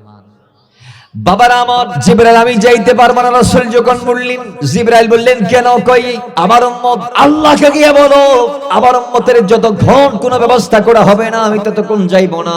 জিবরাইল এবার চলে গেলেন আল্লাহর কাছে গিয়ে জানতে চাইলেন, মালিক তোমার নবী বলেছে উম্মতকে maaf করতে হবে, আল্লাহ উম্মতকে maaf না করলে তোমার বন্ধু আসবে না। আল্লাহ বলে যাও জিবরাইল, আমি আল্লাহ আমার বন্ধুর উম্মতদের জন্য আছি, আমার নবীর উম্মতদেরকে আমি maaf করে দিব। আজকে রাতে ব্যবস্থা করে দিব, আজকে ফয়সালা করে দিব, আজকে রাতে আমার নবীর উম্মতের নাজাত মিলে যাবে। আমার বন্ধুকে গিয়ে বলে দাও। জোরে বলেন সুবহান। বাবার আমার জিবরাইল আসলো আমার নবীর কদমে, ইয়া রাসূলুল্লাহ আল্লাহ বলেছি ওয়ালা সাওফা ইউতিকা রাব্বুকা ফাতারদা, আল্লাহ আপনি নবীকে আজকে রাতে এমন ভাবে দিবি, এত বেশি আল্লাহ আজকে আপনাকে দিবে আপনি সন্তুষ্ট হয়ে যাবেন। আপনার উম্মতকে আজকে রাতে আল্লাহ maaf করে দিবে, মাফের ব্যবস্থা আল্লাহ আজকে রাতে করে দিবে। রাসূল যখন এই কথা শুনলেন, নবীজি যখন শুনতে পারলেন, আল্লাহ যখন বলে দিয়েছে ওয়ালা সাওফা ইউতিকা রাব্বুকা ফাতারদা, আল্লাহ আমি রাসূলকে খুশি করে দিবে যেহেতু বলেছে, আমি রাসূল বলে দিলাম ইদাল্লাহ আরদা ওয়াহিদুন মিন উম্মাতিন ফিন্নার, আমি রাসূল মদিনা ওয়ালা রাহমাতাল লিল আলামিন ততক্ষণ পর্যন্ত খুশি হব না যতক্ষণ আমার একজন গোলামও জাহান্নামে থাকবে। তার মানে সমস্ত জাহান্নামীদেরকে জান্নাতে পাঠার পর আমি সন্তুষ্ট হব, খুশি হব। জোরে বলেন সুবহানাল্লাহ। আমি কখন খুশি হব? সমস্ত গুনাহগারকে জাহান্নাম থেকে জান্নাতে পাঠার পরে। এখন আল্লাহ বলে ডিল ডান, ফাইনাল, ঠিক আছে ইয়া রাসূলুল্লাহ আমিও রাজি। রাসূল বলে আমিও রাজি, জিবরাইল বলে আমিও রাজি। এখন আল্লাহ বলে জিবরাইল আমি জানি আমার নবীর ক্ষমতা আছে, রাসূল যদি একটা কদম উপরে ওঠায় চলে আসবে আমার কাছে, কিন্তু আমার নবীকে তো আজকে দুলহা বানিয়ে আনতে হবে। কথা বলেন ঠিক নেবে ঠিক? একটু জোরে বলেন ঠিক কি না? আমাদের সমাজে বিয়ে আপনারা করছেন কি না? বিয়ে করেন নাই? বিয়ের দিন যিনি দোলহা আছে, যিনি দোলহা আছে, ওনার শাশুড় বাড়ি যদি ওনার বাড়ির অপোজিটে যে ঘরটা আছে সেই ঘরটা হলে উনি বলে আজকে আমি হেঁটে যাওয়ার ক্ষমতা রাখলেও হেঁটে যাব না, একটা কার লাগবে, ঠিক কি না? যে প্রাইভেট গাড়ি লাগবে, আমি 2-3 মাইল ঘুরে তারপর আমার শাশুড় বাড়িতে যাব। শাশুড় বাড়ি যদি আমার ঘরের সামনে, যদি আমি কদম দিয়ে গুটি গুটি পা দিলে 2-3-4 মিনিটের মাথায় আমি আমার শাশুড় বাড়িতে পৌঁছে যাব, কিন্তু আজকের দিনে সেটা হবে না। গাড়ি লাগবে, আমি 2-3 মাইল ঘুরে তারপর আমার শাশুড় বাড়িতে যাব। আল্লাহ বলে আমি জানি আজকে আমার নবী দুলহা আমার বন্ধুর ক্ষমতা আছে, একটা কদম জমিন থেকে উপরে দিলে নবী আসতে পারে। আমি আমার নবীকে সেই যোগ্যতা দিয়েছি, কিন্তু আমি আমার নবীকে সেইভাবে আনবো না, আমি আমার নবীকে দুলহা বানিয়ে আনবো। জিবরাইল যাও জান্নাতে যাও, 40,000 বোরাক আমি বানিয়েছি, সেখান থেকে সবচেয়ে দামি বোরাকটা আমার নবীর কদমে নিয়ে যাও, সেটার উপর সওয়ারি করে আমার নবীকে আমার কদমে নিয়ে আসো। জোরে বলেন সুবহান। জিবরাইল বলে আমি বোরাক নিয়ে আমার জন্য জান্নাতে গেলাম, যাওয়ার পর আমি হতভম্ব হয়ে গেলাম। জান্নাতে গিয়ে আমি দেখি 40,000 বোরাক আল্লাহ বানিয়েছি, একটার চেয়ে একটা সুন্দর, আমি কোনটারে রেখে কোনটারে নেই। আল্লাহ বলেছে সবচেয়ে দামি বোরাকটা নিতে হবে। আমি বাঁচতে লাগলাম, খুঁজতে লাগলাম, খুঁজতে আমি এবার সিদ্ধান্ত নিলাম এইভাবে 1টা 2টা 10টা দেখে আমি যদি একটারে নিয়ে যাই, আল্লাহ যদি আমারে বলে জিবরাইল বোরাক বানাইছি 40,000, দেখে আসলা 10টির থেকে একটা নিয়ে আসলাম, তুমি কি জানো নাকি ওই বাকি 39,990টার ভিতরে এটার চেয়ে আরো দামি দামি বোরাক আছে, সুন্দর বোরাক আছে। আমি তোমাকে বলেছি আমার নবীকে দামি বোরাক নিয়ে আনার জন্য সবচেয়ে উৎকৃষ্ট, সবচেয়ে সুদর্শন, সবচেয়ে সুন্দর জামিল বোরাকটা নিয়ে আসার জন্য বলেছি। এটা কেন আনলাম? আল্লাহ যদি জানতে চাই আমি উত্তর দেওয়ার ক্ষমতা রাখি না, বিদায় আমি প্রথম থেকে শুরু করে 40,000 সবগুলারে প্রথমেই দেখে ফেলবো। সব কোটা দেখার পরে আমি সিদ্ধান্ত নিব কাকে নেওয়া যায়। জোরে বলি সুবহানাল্লাহ। সবগুলা কাকে আমি দেখবো, সিদ্ধান্ত হলো একটার পর একটা দেখতে আছে। জিবরাইল বলে আমি একটা দেখি, চোখ কপাল উঠে, আরেকটা দেখি আরো মজা লাগে, আরেকটা দেখি আরো চোখ জোড়ায়। একটার চেয়ে একটা সুন্দর আল্লাহর সৃষ্টি, একটার চেয়ে একটা সুদর্শন এই বোরাকগুলা। দেখতে দেখতে দেখতে দেখতে একেবারে শেষ দিকে গিয়ে এমন একটি বোরাক পাইলাম যে বোরাকের গায়ের মধ্যে মাংস নাই, যে বোরাকের শরীরের লোমগুলা ঝরে পড়ে গেছে, যে বোরাকের চোখে শ্লেষ্মা দেখা যায়, নাকে ময়লা পানি দেখা যায়। সেই বোরাক একেবারে রিক্ত হস্ত জীর্ণ শীর্ণ যখন হয়ে গেল, বোরাকটাকে দেখে আমি জিজ্ঞেস করলাম, বোরাক রে, জানতে চাই কেন তোমার এই অবস্থা? জান্নাতের নাজ নিয়ামত খেয়ে, জান্নাতের আলো বাতাসে বড় হয়ে কেন তোমার এই দুরবস্থা আমি জানতে চাই। বোরাক বলে, জিবরাইল আপনার সময় নষ্ট হবে, আপনার কাজ আপনি করে দেন। জিবরাইল নাছোড় বান্দা, সে বলে না, আমি আপনাকে ছাড়ছি না, কারণ আমাকে উদ্ঘাটন করা লাগবে, বরং আপনার এই দুরবস্থার পিছনের কারণটা কি আমি জানতে চাই। বোরাক চোখের পানি ছেড়ে দিয়েছে, কাঁদতে কাঁদতে বলে, আল্লাহ যখন আমরা 40,000 বোরাকদেরকে বানালো, বানার পর একটা মেসেজ, একটা এলান দিয়ে দিল, হে বোরাকরা, আমি আল্লাহ তোমাদেরকে বানিয়েছি একটি কারণে, তোমাদের মাঝখান থেকে কোন একটি কপালওয়ালা বোরাক 27শে রজব আমার বন্ধুকে কাঁধে করে পিঠে করে আমার কাছে নিয়ে আসবে। সেই বোরাক কোন বোরাক হবে আমি আল্লাহ বলবো না। সেদিন যখন ডাক আসবে 40,000 তোমাদের ভেতর থেকেই আমি আল্লাহ একজনকে বাছাই করব। জিবরাইল সেটা শোনার পরে আমি বুঝতে পারলাম আমাদের জীবনের মর্মার্থ হচ্ছে একজন বোরাকের পিঠে করে আল্লাহ মুস্তাফাকে নিয়ে যাবে। সেই জন্য আমাদেরকে 40,000 জীবন আল্লাহ বানালো। তো আমি কি সেই বোরাক হব কিনা যে বোরাক মুস্তাফাকে পিঠে নিবে? সেই বোরাক আমি বোরাক হব কিনা? এই লিস্ট আমার লিস্ট হবে কিনা? সেই নাম আমার নামটা হবে কিনা? আমি সেই মহামূল্যবান দায়িত্ব পাবো কিনা? এই চিন্তা করতে করতে করতে করতে মুস্তাফা জানে রহমত পেলাকো সালাম নবীর প্রেমাগুণে জোরে চাই চাই হয়ে গিয়েছি। আমি জান্নাতের দানা পানি নাজ নিয়ামতের দিকে তাকাই নাই। আমাকে বানার পর থেকে আজ অব্দি আমি একটা ফরিয়াদ করেছি, রাব্বি আমি কিচ্ছু চাই না, আমি চাই নবীর গোলামি। আমার নবীকে আমার পিঠে ওঠার সুযোগ করে দাও, জোরে বলেন সুবহানাল্লাহ। জিবরাইল আমি একটা জিনিস সেটাই চেয়েছি। বাবার আমার জিবরাইল বলে জালা আরো বাড়ি গেছে, সমস্যা আরো বাড়ি গেছে। অবরাগ এখন তোমারে না নিলে আমি কারে নিব? কিন্তু বোরাক তোমার গায়ে তো লোম নাই, মাংস নাই, দেখতে সুদর্শন না তুমি, কেমন আমি তোমার নিতে পারি? কেমন আমি তোমারে নিব? তোমারে নিলে মওলা যদি আমারে বলে ফেলে, জিবরাইল জান্নাতের মধ্যে 40,000 বোরাক বানিয়েছিলাম, সেখান থেকে জিন্ন শীর্ণ বোরাকটা কেন আমার কদমে নিয়ে আনলাম? আল্লাহ যদি জানতে চায় আমি কি জবাব দেব? আর যদি তোমার না নিয়ে আরেকটারে নিয়ে যায়, তাহলে আমার নবী যদি বলে, এই জিবরাইল আল্লাহ জান্নাতে বোরাক আনার দায়িত্ব তোমার দিয়েছিল, সেই জান্নাত আমার একটা প্রেমিক ছিল, যিনি বানার পর থেকে আমি নবীর প্রেমে চোখের পানি বিসর্জন করেছি, সৃষ্টির পর থেকে আজ অবধি আমার জন্য ফরিয়াদ করেছে, তাকে তুমি বাদ দিয়ে অন্য তারে কেন আনলা?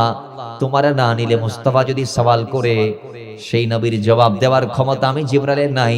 এখন আমি কি করব? কোরআন খুলি, কোরআন থেকে জিবরাইল ফয়সালা নিয়ে নিলেন। কোরআন ডাক দিয়ে বলে, জিবরাইল টেনশনের দরকার নাই, আল্লাহ কি কোরআনের মধ্যে বলে নাই যিনি আমার নবীর হয়ে যায় তিনি আল্লাহর হয়ে যায়? জোরে বলেন সুবহানাল্লাহ। যিনি আমার নবীর হয়ে যায় তিনি আমার আল্লাহর হয়ে যায়।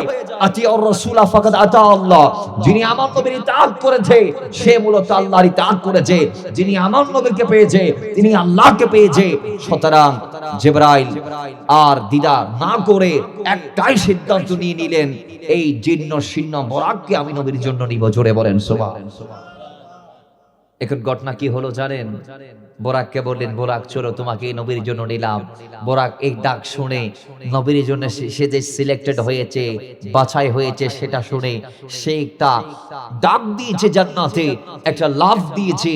ওই ডাক এবং লাফ শেষ হওয়ার আগে আগে জান্নাতের মাটিতে বোরাকের সামনের দু পা উপর থেকে নিচে নামার আগে আগে জান্নাতের মাটি বোরাকের পা টাচ করার আগে আগে আল্লাহ ওই বুরাককে 40,000 বুরাকের ভিতরে সবচেয়ে সুদর্শন আর সুন্দর করে দিয়ে প্রমাণ দিলেন জিবরাইল, তোমার ধারণা ভুল নয়। তুমি যে বলেছিলা যে বুরাকের উপর আমার নবী রাজি আছে, তার উপর আমি আল্লাহ রাজি আছি। আমি আল্লাহ আজকে প্রমাণ দিয়েছি, এই বুরাককে আমি সুন্দর করে এটার উপর যে আমি আল্লাহ রাজি আছি সেটার প্রমাণ আমি আল্লাহ দিয়ে দিয়েছি। জোরে বলি সুবহানাল্লাহ। আল্লাহর হাবিবের কদমে আমরা যদি প্রিয় হতে পারি, কবুল হতে পারি, আল্লাহ আমাদেরকে কবুল করে নিবে। কথা বলেন ঠিক কিনা? কিন্তু আজকে আমরা রাসূলের দান ছেড়ে ফেলেছি, আমরা মুস্তাফার দার ছেড়েছি, আমরা মুস্তাফার তাবেদারি করি না, মুস্তাফার ওয়াফাদারি করি না, মুস্তাফার গোলামি আজ আমরা করতে পারি না। রাসূলকে আমরা মানার মতো মানতে পারি, আল্লাহ নবীর সম্মান আজকে আমরা দিতে পারি না, নবীর ইজ্জত আমরা দিতে পারি না। আল্লাহ নবীর তারিফ মন খুলে করতে পারলে ঈমানদার হওয়া যাবে, ঈমানের পরিপূর্ণ স্বাদ পাওয়া যাবে।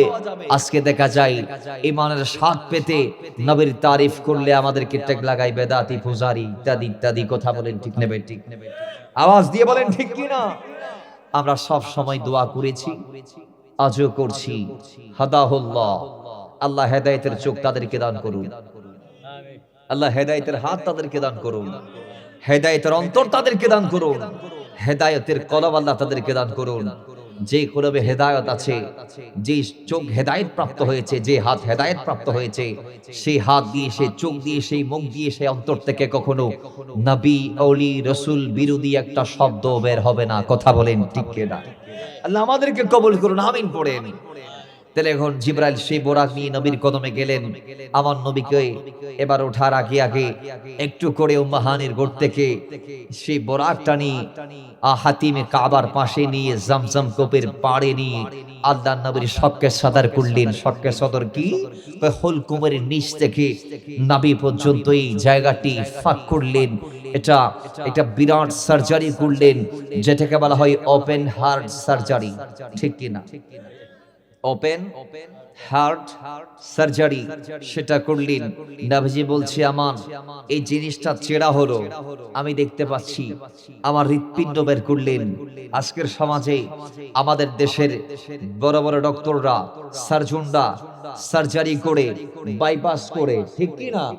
যারা রিং পরাই তারা না এনজিও প্লাস্টিক সার্জারির মাধ্যমে, এনজিওগ্রামের মাধ্যমে রক দিয়ে তারা রিং পরাচ্ছে।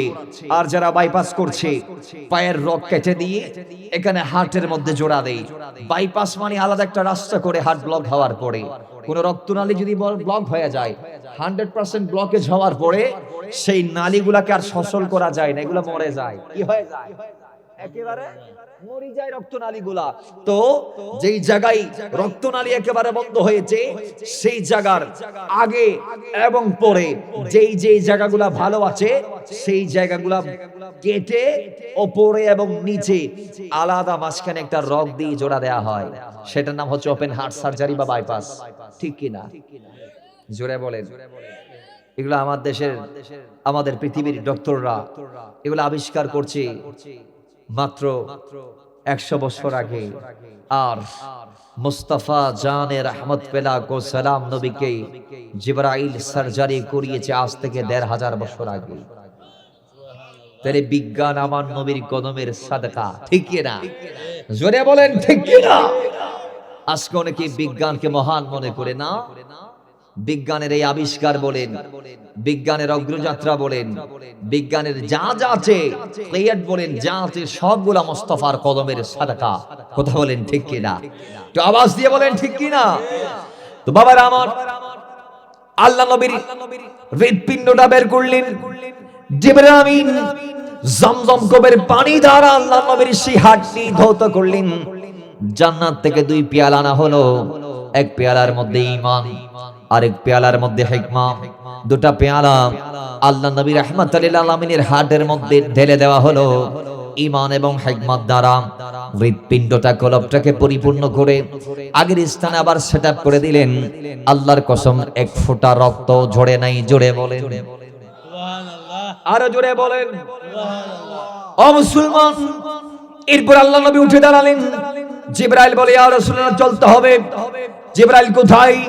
আল্লাহ বলে দিয়েছি সুবহানাল্লাযী আসরা বিআবদিহি লাইলাম মিনাল মাসজিদিল হারামি ইলাল মাসজিদিল আকসাল্লাযী বারাকনা হাওলাহু। জোরে বলি আল্লাহু আকবার। রাসূল এই মুহূর্তে আপনাকে উঠতে হবে। আমার নবী যাত্রা শুরু করলেন আকসার দিকে, খানে কাবা দিকে, মসজিদে নববী শরীফ, বেব, মালায়াম দ্বীপ, এইভাবে একটার পর একটা জায়গা আল্লাহ নবী অতিক্রম করে এক জায়গায় যাই। জিবরাইল বলে থামতে হবে। আল্লাহ নবী বলে কেন? ইয়া রাসূলুল্লাহ, এই যে খেজুর বাগান দেখা যায়, ইয়া রাসূলুল্লাহ এই জায়গা কেমন জায়গা আপনি জানেননি? এই জায়গা হচ্ছে ওই জায়গা যেই জায়গাতে আল্লাহ 1 বছর পর আপনারে পাঠাই দিবে, আপনি এই জায়গায় হিজরত করবেন। ইয়া রাসূলুল্লাহ এই জায়গায় জীবনের 10টি বছর কাটাবেন, এই জায়গায় আপনি আয়েশার হজরায় ইন্তেকাল করবেন, এখানে আপনার নূরানি মাজারাতে পাক হবে, আপনার গোলামরা কিয়ামতের আগ তক আপনার খুশবু নেওয়ার জন্য আপনার হজরার মধ্যে ছুটে আসবে পাগলের মতো। জোরে বলি সুবহান। রাসূল বলে আমি নামলাম, 2টা রাকাত নফল নামাজ আদা করলাম। নামাজ এখনো ফরজ হয় না, এগুলা কি নামাজ? নফল। জোরে বলুন কি নামাজ? এরপর আরেকটু সামনে গেলেন, বাদায়নের মধ্যে গেলেন, আল্লাহর নবীকে সাইয়্যিদিনা জিবরাইল ডাক দিয়ে বলে ইয়া রাসূলুল্লাহ আপনাকে নামতে হবে। আল্লাহর নবী এবার নেমে গেলেন। রাসূল যখন নেমে গেলেন, আল্লাহর নবীকে আবার জিবরাইল 2টা রাকাত নফল নামাজ পড়তে বললেন, নবী আদা করলেন।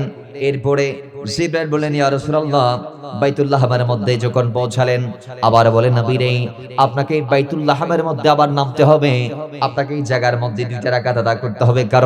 কারণ এই জায়গায় আল্লাহর নবী ঈসা রুহুল্লাহ দুনিয়াতে তাশরীফ এনেছে। ও মদিনাওয়ালা রাহমাতাল লিল আলামিন, এই জায়গার মধ্যে ঈসা নবী জমিনে কদম দেওয়ার কারণে এই জায়গার দাম অনেক গুণ আল্লাহর দরবারে বেড়ে গেছে। জোরে বলি সুবহান। রাসূল নামলেন, 2টা রাকাত আদা করলেন। এরপর আল্লাহ নবী যাইতে নবী ডাক দিয়ে বলেন আমি যখন মুসার কবরের পাশ দিয়ে যাচ্ছিলাম, মুসলিম শরীফ আসছে হাদিস কানা, আমার নবী বলে মারারতু ইনদাল কাসিব আহমার ফারাইতু মুসা ওয়া হুয়া কাইমুন। কিছু বর্ণনার মধ্যে এসেছে ওয়া কাইমুন ইউসাল্লি ফি কবরিহি। আমি যখন মুসার কবরের পাশ দিয়ে যাচ্ছিলাম, লাল পতাকা দিয়ে যখন আমি যাচ্ছিলাম, আমি দেখতে পাইলাম আল্লাহর নবী মুসা কালিমুল্লাহ তার কবর শরীফের মধ্যে দাঁড়িয়ে দাঁড়িয়ে নামাজ আদা করছে। আমি রাসূলকে সে দেখার পরই নামাজটা শেষ করে আমি মদিনাওয়ালা রাহমাতাল লিল আলামিনের উপর সেই দরুদ সালাম পড়া শুরু করে দিয়েছে। এরপর আল্লাহ নবী যাইতে একজন জিন্নাশীনা মানুষকে পাইলেন। সেই মানুষটা বারংবার আল্লাহর নবী রাহমাতাল লিল আলামিনকে বারংবার ডাকে। আল্লাহর নবী এবার জানতে চাইলেন কে আমাকে ডেকেছে। নবীজি বলে জিবরাইল আমারে জবাব দিলেন ইয়া রাসূলুল্লাহ যে অর্ধলঙ্গ মহিলাটা আপনারা ডেকেছে সেই দুনিয়া। নবীজি আপনি যদি ওই অর্ধনগ্ন ব্যক্তির ডাকের মধ্যে সাড়া দিতেন, ওই মহিলার ডাকের মধ্যে যদি আপনি সাড়া দিতেন, কিয়ামত পর্যন্ত আপনার উম্মতরা দুনিয়া লোভী হয়ে যাইতো। ইয়া রাসূলুল্লাহ সেই নারীর দিকে আপনি না তাকিয়ে আপনার উম্মতদেরকে আপনি আজকে বাঁচিয়ে দিলেন। জোরে বলি সুবহানাল্লাহ। কিন্তু আজকে আমরা যারা আছি দুনিয়ার মোহাব্বত আমাদের ভিতরে অত্যন্ত বেশি। কথা বলেন ঠিক কিনা? আসতে বলেন ঠিক কিনা? আমরা সব সময় দুনিয়া দুনিয়া দুনিয়া দুনিয়া দুনিয়া দুনিয়া দুনিয়া দুনিয়া করি, সব সময় দুনিয়া নিয়ে পড়ে থাকি। দ্বীনকে আমরা ভুলে গিয়েছি, আল্লাহকে আমরা ভুলে গিয়েছি, রাসূল সাল্লাল্লাহু আলাইহি ওয়াসাল্লামকে আমরা ভুলে গিয়েছি, নবীজির আদর্শ আমরা বাস্তবায়ন করতে পারি না সমাজে। আজকে আমরা এতটুকু হতভাগা হয়ে গিয়েছি যে আল্লাহ কি কাজ দিয়ে, কি দায়িত্ব দিয়ে, কি কাজের জন্য আল্লাহ আমাকে আপনাকে দুনিয়াতে পাঠিয়েছে, আমি আপনি সেটা আজকে এমন ভাবে ভুলে গিয়েছি যার দরুন দুনিয়াতে আসার পরেই আমরা মন মতো চলা শুরু করেছি, মন মতো বলা শুরু করেছি। আল্লাহ আমাদেরকে কি বলার সুযোগ দিয়েছে সেগুলো আমরা ভুলে গিয়েছি, কি না বলার জন্য বলেছে সেগুলো আমরা ভুলে গিয়েছি, কি করার জন্য বলেছে সেগুলো আমরা ভুলে গিয়েছি, কি কাজ নিষেধ করেছে সেগুলো আমরা ভুলে গিয়েছি। দ্বীন বলার কারণে, দুনিয়াকে রিসিভ করার কারণে আমরা আমাদের নিজের অস্তিত্ব হারিয়ে ফেলছি। দিন কথা বলেন ঠিক কিনা? তো আওয়াজ দিয়ে বলেন ঠিক কিনা? আল্লাহ আমাদেরকে দ্বীনমুখী হওয়ার তৌফিক দান করুন। বাবা দিনদার হলে লাভ আছে না নাই? জোরে বলি আছে না নাই? দিনদার হলে সর্বশেষ যেটা লাভ সেটা হচ্ছে জান্নাত, ঠিক কি না? দিনমুখী হলে অসংখ্য ফায়দা আছে, অসংখ্য বারাকা আছে। তন্মধ্যে সর্বশ্রেষ্ঠ ফায়দা হচ্ছে দিনদারের জন্য জান্নাত আছে, জান্নাত। কথা বলেন কি আমরা চাই না জান্নাত? জোরে বলি আমরা জান্নাত চাই কি চাই না? আওয়াজে বলি চাই না। আওয়াজ তো দুর্বল, জোরে বলি জান্নাত আমরা চাই কি চাই না? আল্লাহ আমাদেরকে জান্নাত নসিব করুন, জান্নাত দান করুন। আল্লাহ আমাদেরকে জান্নাত দিয়ে ধন্য করুন, আমিন পড়ি। রব্বুল ইজ্জাত সেই তার হাবিবকে নিয়ে গেলেন। নবীজি যাইতে যাইতে আকসা পর্যন্ত যখন পৌঁছালেন, আমার নবীর হাতটা ধরে জিবরাইল আমিন ইমামের মুসল্লার মধ্যে এগিয়ে দিলেন। সেদিন লক্ষ লক্ষ নবীরা মনে করেছিল তাদের মধ্যে হয়তো কেউ বা ইমামতির দায়িত্বটা পাবে, কিন্তু না, আল্লাহ সেদিন আমার নবীকে ইমাম বানিয়ে লক্ষ লক্ষ নবীদেরকে আমার নবীর পিছনে ইক্তেদা করিয়ে মুক্তাদি বানিয়ে দুটা রাকাত পড়িয়ে আল্লাহ আমার নবীকে একটা লাকাব দান করলেন, সেটা হচ্ছে ইমামুল আম্বিয়া ওয়াল মুরসালিন। জোরে বলেন সুবহানাল্লাহ। নামাজ শেষে প্রত্যেকটা নবীর সাথে মোলাকাত, এরপর প্রথম, দ্বিতীয়, তৃতীয়, চতুর্থ, পঞ্চম, ষষ্ঠ, সপ্তম পেরিয়ে সিদরা পেরিয়ে জান্নাত জাহান্নাম পেরিয়ে একেবারে লামকান, আল্লাহ লামকানে নিয়ে গিয়ে হাবিবের সাথে যা বলার বলেছে। কেউ কেউ বলছেন ৭০,০০০ কালিমা কালাম আল্লাহ তার হাবিবের সাথে বলেছে, যেগুলো আমরা কোরআন হাদিস রূপে পেয়েছি। সুবহানাল্লাহ। আর জোরে বলেন ইমাম বুখারীর যে হাদিস কাল একটু আগে বলেছি, সেই আরশ থেকে আল্লাহর হাবিবকে এক ফোঁটা পানি আল্লাহ খাইয়ে দিলেন। এই এক ফোঁটার মাধ্যমে সব জানিয়ে দিলেন। সুবহানাল্লাহ জোরে বলবেন না? আর একটু জোরে বলেন। এবার সেদিন রাতের আরেকটি চমৎকার ওয়াকিয়া, আল্লাহর হাবিব যখন গেলেন আল্লাহর কাছে, দেখে আল্লাহ সালাত আদা করছে তার বন্ধুর উপর। জোরে বলুন কার উপর? বন্ধু নবীর উপর। গায়েব থেকে আওয়াজ এসেছে, কাইফ ইয়া মুহাম্মদ ফাইন্না রাব্বাকা সালাতান। ইয়া রাসূলুল্লাহ, আপনি দাঁড়ান, আপনার রব আপনার উপর সালাত আদা করছে। সুবহানাল্লাহ জোরে বলেন। আল্লাহর হাবিব এই কথা শোনার সঙ্গে সঙ্গে তাহিয়া পাঠ করলেন, যেটা আমরা পড়ি তাশাহুদে, আত-তাহিয়াতু লিল্লাহি ওয়াস-সালাওয়াতু ওয়াত-তাইয়্যিবাত। আল্লাহ বললেন আসসালামু আলাইকা আইয়ুহান নবী। আমার নবী এবার যখন আল্লাহর সালাম পাইলেন দরুদের পরে, এবার আল্লাহর হাবিব বলে আল্লাহ সালাম দিলে আল্লাহর সালামের জবাব দেয়া যায় না, আল্লাহকে সালামও দেয়া যায় না। এখন আমি কি করব? আমি নবী আল্লাহর সামনে দাঁড়িয়ে উম্মতের সেই সালেহীনদেরকে সালাম দিয়েছি, যারা রাত দিন ২৪টা ঘন্টা ঈমানকে হেফাজত করে আকীদার মাধ্যমে সেই আমার উম্মতের সালেহীনদেরকে আজকে আমি মদিনাওয়ালা আরশ আজিমের উপর থেকে একটা সালাম দিব, লামকান থেকে একটা সালাম দিব। নবী সালাম দিলেন, আসসালামু আলাইনা ওয়া আলা ইবাদিল্লাহিস সালিহিন। জোরে বলেন সুবহানাল্লাহ। আমরা সালাম পেয়েছি মদিনাওয়ালার সালাম। সেই মদিনাওয়ালা আল্লাহকে দেখে সর্বশেষ চলে আসবে। আল্লাহর হাবিব বাইনা ধরলেন, আল্লাহ তুমিই বলেছো উম্মতকে আজকে মুক্তির একটা মাধ্যম দিয়ে পাঠাবা, মাধ্যমটা কি দাও না? আল্লাহ বলে, জান বন্ধু 50 ওয়াক্ত নামাজ দিয়ে দিলাম। সুবহানাল্লাহ জুড়ে বলেন। কয় ওয়াক্ত? একটু আসতে বলি, কয় ওয়াক্ত? 50। নবীজি সানন্দে চিত্তে একেবারে নিয়ে চলে আসছিলেন। মাঝখানে ষষ্ঠ আসমানে মুসার সাথে দেখা। তিনি বলে, ইয়া রাসূলুল্লাহ, আল্লাহ কি বলছে? কি দিয়েছে উম্মতের জন্য? 50 ওয়াক্ত। নবী পারবে না, আমার উম্মতরে আমি 2 ওয়াক্ত পড়াইতে পারি নাই, আপনি কেমনে 50 ওয়াক্ত পড়াইবেন? জান কমাই দিতে বলেন। বুখারীতে আসছে আমার নবী 5 বার গিয়েছে, প্রত্যেকবারে 10-10 করে, শেষবারে 5, টোটাল 5 বার আমার নবী গিয়েছে। অন্যান্য হাদিসের কিতাবগুলোতে আসছে আমার নবী 9 বার গিয়েছে, 9 বার। প্রত্যেক ওয়াক্তে আল্লাহ 5-5 করে, 5-9 45 ওয়াক্ত কমিয়েছে।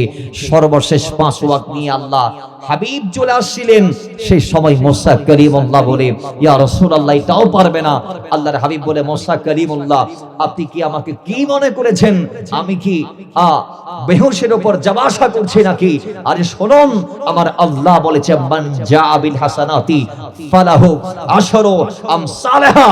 যেই আমার উম্মত এক ওয়াক্ত করে দৈনন্দিন 5 ওয়াক্ত নামাজ আদা করতে পারবে, সেই উম্মতকে আমার আল্লাহ 5, 10, 50 ওয়াক্তের সওয়াব দিয়ে দিবে। জোরে বলেন। সেই 50 ওয়াক্ত থেকে 5 ওয়াক্ত নামাজ আমার নবী আমাদেরকে দিয়েছে, এবং আমরা যদি ধারাবাহিকভাবে 5 ওয়াক্ত আদা করতে পারি 5 10 50-এর সওয়াব আমরা পাবো। এটা কোরআনের দাবি, ঠিক কি না? আমরা পড়ি, এত নামাজ বন্ধ হয়ে গেছে, আমরা কি পড়ি নাকি? পড়েন, ম্যাক্সিমাম কিন্তু পড়েন না। আল্লাহ নামাজকে পড়ার তৌফিক দান করুন। জোরে বলেন। এক কথায় সফল যদি হইতে চান, নামাজের বিকল্প আর নাই। আপনি কি জানেন না মুয়াজ্জিন দৈনন্দিন বারংবার আপনাকে কি বলে? হাইয়া আলাস সালাহ, আয় নামাজের দিকে, হাইয়া আলাল ফালাহ, আয় কল্যাণের দিকে। তাইলে কল্যাণের চাবি আল্লাহ নামাজের মাধ্যমে দিয়েছে। কোরআনও বলছে, সূরা মুমিনের প্রথম এবং দ্বিতীয় আয়াত আল্লাহ বলেন, কাদ আফলাহাল মুমিনুনা আল্লাযীনা হুম ফি সলাতিহিম খাশিউন। সেই মুমিনরা সফল যারা রবের জন্য খুশু খুদু সহকারে বিনয় অবনত হয়ে নামাজে দাঁড়ায়। কথা বলেন ঠিক কিনা? আল্লাহ আমাদেরকে সেই সফলতার চাবি মেরাজের হাদিয়া নামাজ বা জামাআত পড়ার তৌফিক দান করুন। আমিন। রব্বুল ইজ্জাত আজকের এই মাহফিলকে কবুল করুন। আল্লামা যায়নুল আবেদিনের আগমন, আমাদের প্রত্যেকের আগমন, শ্রোতা, আমাদের অতিথি, আমাদের বক্তাবৃন্দ প্রত্যেকের আগমন, প্রস্থান, মাহফিল কমিটির এই বিশেষ কর্মযজ্ঞ, আজকের দিনের পুরো দিনের কর্মযজ্ঞ ইন্তজাম মালিক ও মওলা তার হাবিবের সাদাকায় আমাদের প্রত্যেকের নাজাতের জারিয়া হিসেবে কবুল আর মঞ্জুর করুন। ওয়া আখির দাওয়ানা আনিল হামদুলিল্লাহি রাব্বিল আলামিন। ওয়াসসালামু আলাইকুম ওয়া রাহমাতুল্লাহি তাআলা ওয়া বারাকাতুহু।